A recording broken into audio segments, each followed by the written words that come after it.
Hello and welcome back to my craft room. It's been a few days since I uploaded any videos on YouTube, and that's because I've been really busy with a project for work, but tell you more about that at some point soon. But I haven't done any drawing or anything for several days, so I'm itching to get back in there, and without wasting any more time, I'll show you what I've got in mind. So move that to one side for a minute. Here I've got the contents of my new Artful subscription box. This arrived just at the beginning of April. It's a quarterly box. I'll leave a link below in case you want to check it out. This time it's all coloured pencils. Now I've already got quite a lot of coloured pencils, but you know, I love using them, and some of the ones that I've got are kind of wearing down. I'm hoping these will be a really good alternative to my current favourites, which are Polychromos and Prismacolor. I have got a few Posca colour pencils now, I like them too. So we'll see how I go with these. This was the kind of initial swatching of the colours that I did. We got a lovely big sketchbook as well. This is the very stylish case that the pencils came in, but I'm afraid I'm not going to be... I will keep it because it's lovely. I'm sure I'll find something else to do with it. I might put a journal in there or something. I don't know. But there's no way I'm going to lose my patience putting pencils in and out of there. So I've just put them all out here. I've gone through and sharpened them all. I like to use this.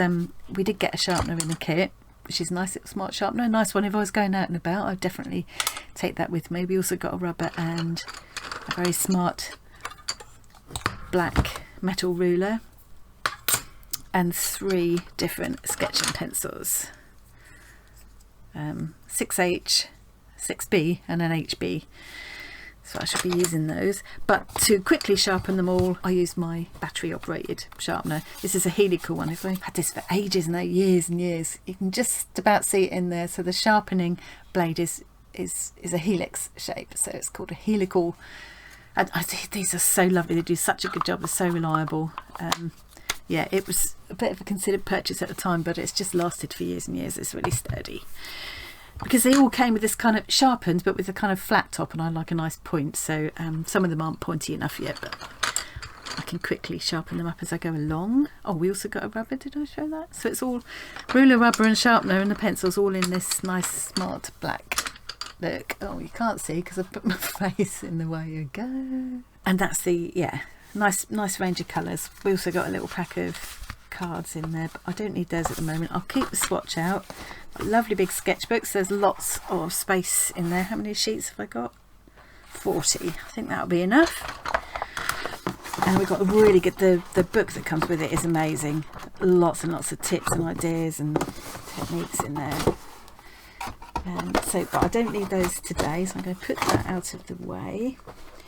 And what I'm going to be working on today, I've got these, if you've seen some of my other videos, you might remember that I had, where am I going to put myself there, up there? You might remember that I was given some beautiful quality, huge A3 size photographic prints from a friend of mine, Chris, who's a photographer who takes these wonderful scenery photos, and he gave me 3, and the idea was to turn them all. It was him that gave me the idea, and he gave me carte blanche to collage with them, stick stuff on them, paint over them, whatever, although it's a bit daunting because they're such lovely photos. But they're local scenery, but there's just a really sort of magical quality about them, so I'm going to turn each of them into a different fantastical kind of scene. The first one I'm going to do will involve a couple of dragons. And so I need to start working up some dragon sketches. I have tried using, and it worked fairly well, different photographic references like cats for the eyes, lizards for the claws and things. I mean, obviously I just don't want to just go in and look up pictures of dragons and kind of copy someone else's work, although you can get ideas. And it's nice to read about the different legends and things that go along with dragons. So I thought I need some help, so I've treated myself to this book called Drawing Dragons by Sandra Staple. I think I paid just under £10 for it on Amazon. It's got $16.95 US on there. I've got a feeling it was about £8 or something. So it's all, I mean, it's not kind of glossy or the best quality paper or anything. There are some colour illustrations. I And this, yeah, so this is some of Sandra's work. Let's just quickly show you these.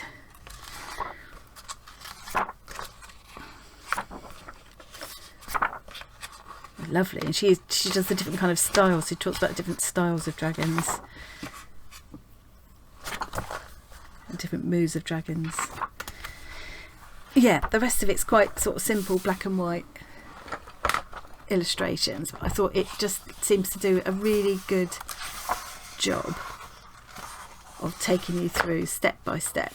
She also talks about using blending stumps and charcoal pencils and all the different kinds of pencils and paper and yeah, shading techniques, all those kind of things. Little tips about horizon, atmospheric fading. So I will have a look through all of that as well. Most of the drawing tips are they're fairly basic things that I probably already am aware of. But yeah, it's really good. It's a really good little book. I read in the reviews that people are giving them to their children to use, and they'd got on really well with them. So I'm hoping it's going to be nice and straightforward for me. So I'm gonna start doing some sketches. I'll work through it in order. So she talks about the eyes, different facial expressions, mouths, ears, and then drawing the head.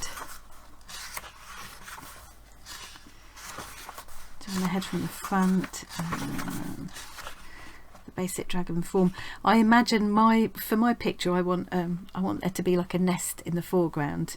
So there'll be an egg and the close up of part of the dragon that's kind of looking at the nest, and then the other. I'm imagining a pair of dragons guarding their nest, and take it like you know, like the blackbirds that I watch in the garden. You know, Mum will be on the nest while Dad goes out to forage, and then they swap over, and Dad sits on the nest and Mum goes out to forage. I'm imagining it like that. So there'll be one dragon, the whole of the dragon, but in the distance, and then there'll be a close-up one who's minding the nest at the moment. That's my kind of idea. So I'm going to work through and draw all these different body parts just to get me warmed up to it and develop my own kind of style of dragon.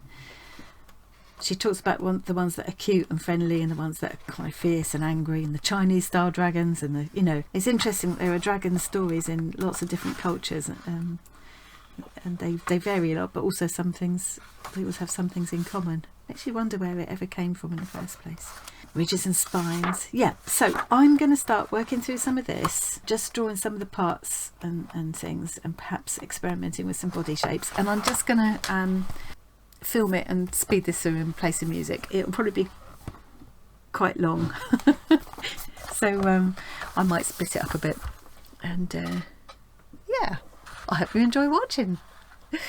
I'll get rid of my face now, because it's in the way. Wherever I put it, it's in the way. Hang on. Gotta remember how to do it. Here we go. Oh, I'm gone.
Right, so that's taken me about an hour. So by the time I've speeded it up a bit and tidied it up a bit, I think that's probably long enough for one video. So I think probably what I'm going to do is let me rather than do one great long video, I'm going to do a lot of little short ones.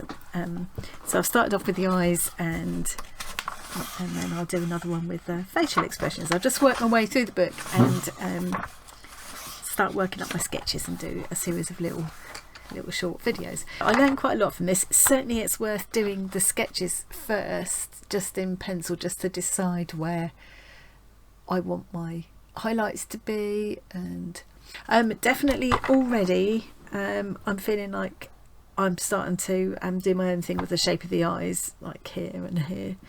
I did find that, and I don't think it's the fault of the pencils, I think it's the paper is really, really smooth, and so I found it quite difficult to get many layers, more than about sort of perhaps 4 layers of colour.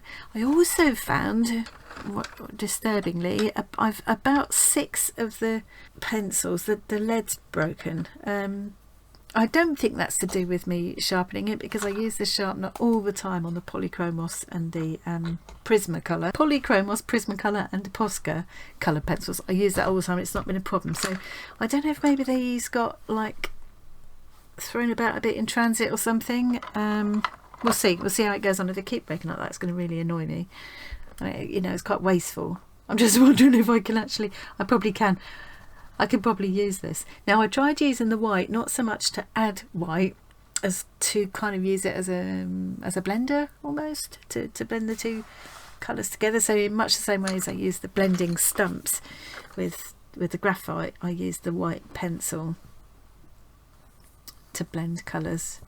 The coloured pencils, it's definitely a really useful exercise, I think, in working up towards doing my big dragon picture. I can experiment with different colour combinations and different kind of eye shapes, and so I'm enjoying that so far. let's I hope you enjoyed watching or found it useful. I'm probably going to have a little short break now and then go on to the next section. Thanks very much for watching, and I'll see you again really soon. Bye.